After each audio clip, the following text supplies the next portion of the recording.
निज पकेटरे एहाकु रख 5 मिनिट्रे से नारी तुम पाखकु आसिब जहा चाहिए ताहा करिब।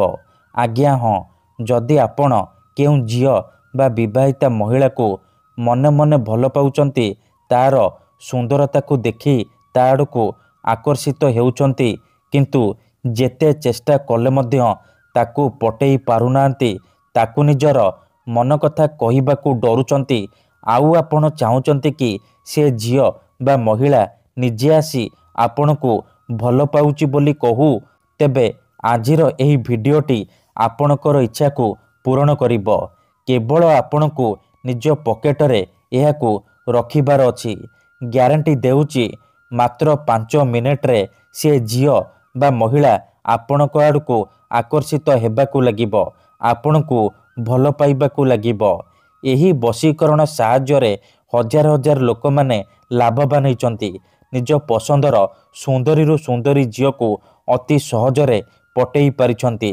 तेणु आपण भी मो कथा मानी निज पकेटरे एहाकू रखंतु। ग्यारंटी देउची जेउ झियो आपण को भाव देउ नथिला से झियो आपण को देखिबा मात्रे निजे आसी आपणक सहित कथा हेब। जेउ विवाहिता नारी बा पड़िशा घर भाउज को आपण दिन राति भाबुचंती तार सुंदरता को देखि ता आड़कू आकर्षित हेउचंती, से नारी बा महिला निजे तुमको फोन करिब, घर को डाकिब, जहा चाहिए ताहा करिब। नमस्कार फ्रेंड्स, ओडिया फंडा चैनल को आपण मानकु स्वागत। आजिर एही भिडियोटी रे मु आपण को सिखेइबी आपण किपरि झियो पटेई पारिबे, विवाहिता महिला को पटेई पारिबे, ताठारु निजर मन मुताबक काम हासिल करि पारिबे। एही बशीकरण दुनियार सबुठारु शक्तिशाली बशीकरण। जिए भी एहाकू करिछि 100 रु 100% सफल होइछि। वर्ष वर्ष धरी भांगी जाइतिबा पुराणा प्रेम को फेराई आनी पारिछि। सासु नणंद दियर भाउज काहाकू भी निज बसरे करी ताठारु निजर मन मुताबक काम हासिल करि पारिछि। तेणु मोर आपण मानकु अनुरोध कि मनरे कोनोसी खराब उद्देश्य किंबा कोनोसी खराब काम पई आपण एही बशीकरण प्रयोग करिबेनी, काहेकि ना एहार कोनोसी प्रकार काट नाही। जेउ झियो बा विवाहिता महिला उपरे आपण एही बशीकरण प्रयोग करिदेबे, सीए सेही समय ठारू आपणक आड़कू आकर्षित हेबाकू लागिब, आपण को भल पाइबाकू लागिब, आपण को छाड़ी गोटे मुहूर्त भी रही पारिबनी। केवल आपण को निज पकेटरे एहाकू रखिबार अछि, तापर देखिबे चमत्कार। आज्ञा हाँ, केते थर एमिति हेइथाए कि आपण जेउ झियो को मने मने भल पाउचंती सीए आपण को भल पाएनी, अन्य काहाकू भल पाए। आउ आपण ता पछरे गोड़ेई गोड़ेई निजर सबु समय सारी दियंती, किंतु से झियो को पटेई पारंतिनी। जदि आपण भी एही परि समस्या रे पड़िचंती, जेते चेष्टा कले मध्य से झियो को पटेई पारुनांती, तेबे मो कथा मानी निज पकेटरे एहाकू रखंतु। ग्यारंटी देउची से झियो निजे आसी आपणक सहित कथा हेब, आपण को भल पाउची बोली कहिब। आपणक प्रेम रे एमिति दीवानी हेइजिबो कि आपण को न देखि गोटे मुहूर्त भी रही पारिबनी। एही बशीकरण साहाय्य रे आपण सुंदरी रु सुंदरी पड़िशा घर भाउज को पटेई पारिबे, ताठारु निजर मन मुताबक काम हासिल करि पारिबे।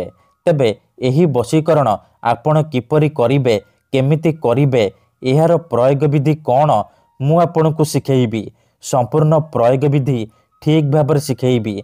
जानिबा पई आपण भिडियोटी को मूलरु शेष पर्यंत पूरा ध्यान सहित देखंतु, तेबे जाय कि आपण संपूर्ण प्रयोग विधि जानि पारिबे।